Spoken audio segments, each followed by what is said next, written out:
Budgam by election के लिए नामजदगी के कागज जो है वो भरे हैं। पूरी तंजीम आगा महमूद साहब के साथ खड़ी है।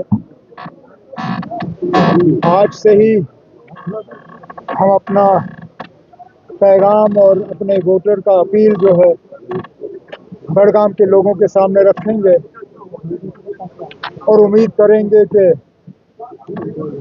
जिस दिन नतीजे निकलेंगे तो आगा महमूद साहब भारी अक्सरियत से यहाँ से कामयाब होकर बड़गाम के लोगों की नुमाइंदगी जम्मू कश्मीर के असेंबली में करेंगे। जहाँ फारूक अब्दुल्ला साहब ने इनके नामजदगी के कागज पे दस्तखत किए, लेकिन फैसला फारूक साहब का नहीं था।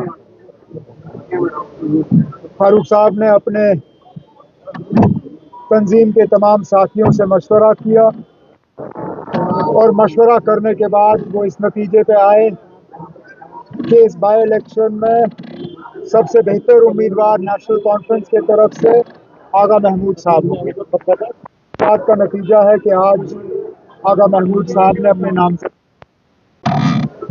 हम बाकियों के लिए इंतजार कर रहे थे, हमें कोई जल्दी नहीं थी ना।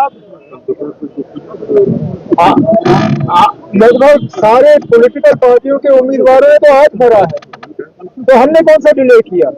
ऐसा नहीं है कि बाकी सब पहले दिन आए और हम आखिरी दिन आए, सब एक दूसरे का इंतजार कर रहे थे।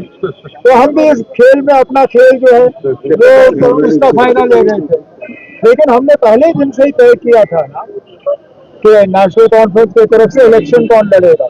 लेकिन थोड़ा सा इलेक्शन में एक स्ट्रैटेजी के तहत लड़ा जाता है और हम भी इसमें अपनी स्ट्रैटेजी करते हैं। मैंने कभी बड़गाम के लोगों को इस मामले में धोखे में नहीं रखा। मुझे मजबूर किया गया था उस वक्त 2 सीटों से लड़ने के लिए, हालांकि मैं चाहता नहीं था।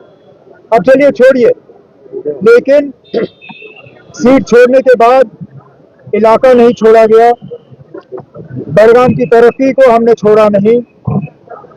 मैं और मेरे साथियों ने पिछले 1 साल मुकम्मल यहाँ पे तरक्की के कामकाज में तेजी लाई और जैसे जैसे कैंपेन शुरू हो जाता है, जिन जिन इलाकों में काम हुए हैं, मैं और मेरे मिनिस्टर हजरात जो हैं आगा महमूद साहब के साथ मौके पे जाके लोगों को बताएंगे कि पिछले 1 साल हुकूमत ने बड़गाम असेंबली हल्के के लिए क्या किया।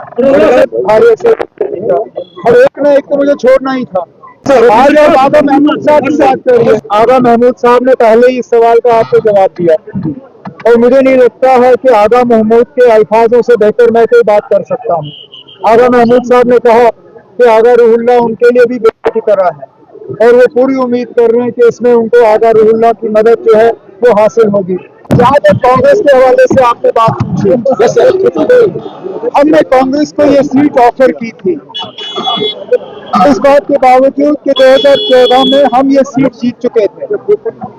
कांग्रेस ने नगरोटा में अपना उम्मीदवार खड़ा करने से इनकार किया। कोई बात नहीं, 2014 में भी उम्मीदवार हमारा था, पिछले साल भी उम्मीदवार हमारा था।